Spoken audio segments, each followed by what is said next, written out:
This is Carolina Haints.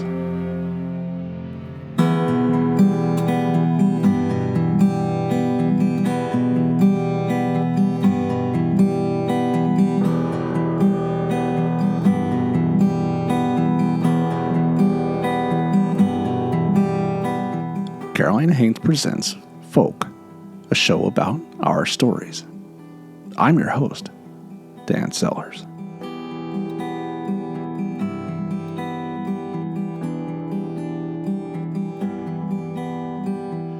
Not far from the campus of Clemson University sits an old church built from rough stone, one that's older than the school itself. The Old Stone Church, as it's called, has stood since the 1790s, surrounded by pine trees and a graveyard that stretches back even farther than memory. If you wander through those graves, you'll find one surrounded by a short brick wall. It's not tall enough to keep anyone out, but according to local legend, it wasn't meant to. It was meant to keep someone in. The name carved into the stone is Eliza Huger, also pronounced Yuji. Some say she was a wealthy Charleston socialite who came to the upstate to live with family after a scandal that cost her both reputation and love. Others whisper that she was something darker, a practicing witch, a woman who had made a pact with the devil that brought tragedy to everyone around her. As one legend goes, Eliza was known and feared by all in the community after leaving Charleston for the South Carolina upstate. Eventually, she was tried and hanged for witchcraft. In order to keep her wicked spirit entrapped in the cemetery, the wall was built as sort of a spiritual border. Another legend says that Eliza fled Charleston to the debauchery of New Orleans, where she turned to prostitution to support herself. Once word got back to her family, her brothers made the trip to Louisiana to protect their family's name by any means necessary. As the story goes, they found Eliza in the arms of a customer and killed them both on the spot. Eliza's body was then brought to Clemson, where the Stone Presbyterian Church agreed to inter her remains. Eliza's own brothers murdered her for her sins, whatever they were, and buried her under the condition that her grave be sealed by a wall. They believed it would keep her spirit from wandering. There's an odd inscription on the tombstone that reads, "A brother's sorrow," which has certainly been left open to interpretation.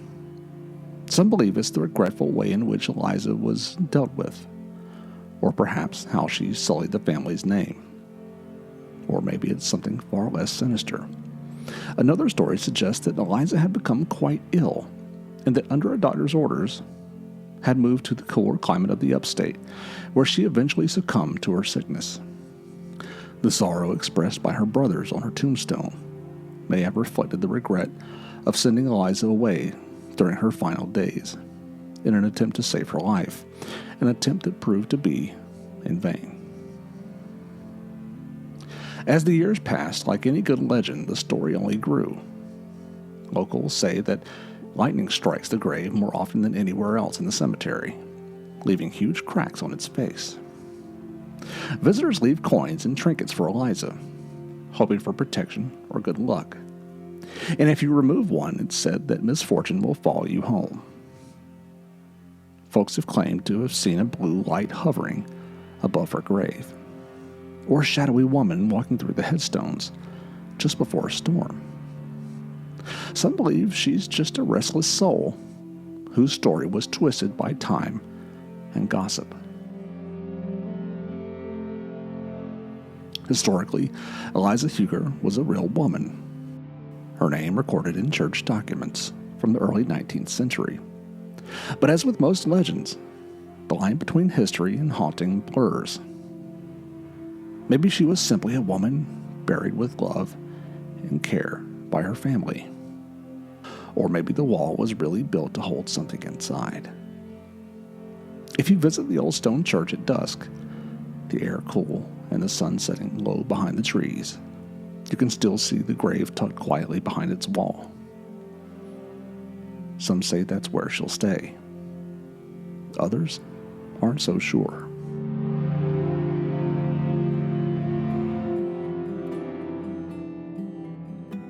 This episode was brought to you by Recap Productions and Carolina Haints Incorporated, a nonprofit organization dedicated to preserving and promoting folklore storytelling throughout the Carolinas.